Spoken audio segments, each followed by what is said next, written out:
అన్నమయ్య జిల్లా రాయచోటి కేంద్రంలో మట్టి మాఫియాకు అడ్డు లేకుండా పోతుంది. నిరంతరం ట్రాక్టర్లతో మట్టిని తోడేస్తూ ధనార్జనకు పాల్పడుతున్నారు. ఇక సంక్రాంతి సెలవుల నేపథ్యంలో అధికారులు లేకపోవడంతో కొంతమంది రహదారి పక్కనే ఉన్న మాండవ్య నదిలో మట్టిని యథేచ్ఛగా తవ్వుతున్నారు. ఇక అదే సమయంలో పలువురు జర్నలిస్టులు వీడియో తీస్తుండటంతో అక్రమదారులు జేసీబీ ట్రాక్టర్లతో పరారయ్యారు. మీడియా సమాచారం అందించడంతో రెవెన్యూ తహసీల్దార్ నరసింహకుమార్ అక్కడికి చేరుకున్నారు. అక్రమ తవ్వకాలకు పాల్పడుతున్న వారిపై చట్టపరమైన చర్యలు తీసుకుంటామని తెలిపారు.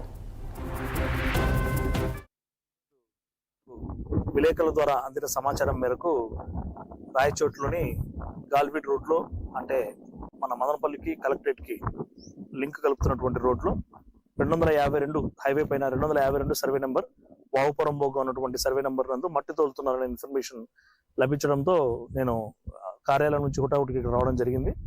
నేను వచ్చే తరుణంలో నా బండికి ఎదురుగా అతను బైక్ లో వెళ్ళిపోవడం జరిగింది. ఈ మట్టి ఎవరైతే తోలుతున్నారో ఆ వ్యక్తి, అతని గురించి విచారణ చేస్తున్నాము. ఇక్కడ వాగుపురం బొక్కులో దాదాపు ఈ పండగ సమయంలో ఇక్కడికి వచ్చి విచారణ చేసిన తర్వాత చాలా వరకు బాగా గుంతలు తవ్వి మట్టి తీసినట్టు తెలుస్తా ఉంది.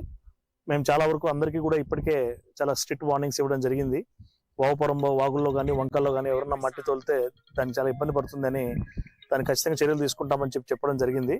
అయినా కూడా మా మాటలు పరిచయం పెట్టి ఇక్కడ ఈ విధంగా చేయడం అనేది చాలా స్ట్రిక్ట్ గా యాక్షన్ తీసుకుంటాం వీటిపైన. ఆ వ్యక్తిని మేము చూడడం జరిగింది. అతను ఎవరైనా ఎంక్వైరీ చేస్తున్నాం. అతని పైన ఏ విధంగా కేసులు పెట్టాలి ఏం కాదు దాని మీద ఆలోచిస్తాం. ఇక్కడ మట్టి తోలినట్టు కూడా ఆనవాళ్ళు చాలా క్లియర్ గా కనపడుతున్నాయి. ట్రాక్టర్ గుర్తులు కానీ ఇట్లా ఈ విషయాలన్నీ కూడా చాలా క్లియర్ గా ఎక్స్పోజ్ అవుతూ ఉన్నాయి. ఎండ్లపల్లి నుంచి ఒక వ్యక్తి ఈ విధంగా ఇక్కడ చేస్తుంటే మేము కనుక్కున్నాం సార్ అని చెప్పడం జరిగింది. వారిని కూడా పిలిపించి మాట్లాడడం జరుగుతుంది. దీని మీద విచారించి అధికారులకు నివేదిక సమర్పించడంతో పాటు చట్టపరమైన చర్యలు కూడా తీసుకోవడానికి సిద్ధమవుతామని ఈ వేదిక ద్వారా తెలియజేస్తున్నాం. ఈ రోజు నాకు విలేకరుల ద్వారా అందిన సమాచారం మేరకు ప్రకృతి అందాలను చూసి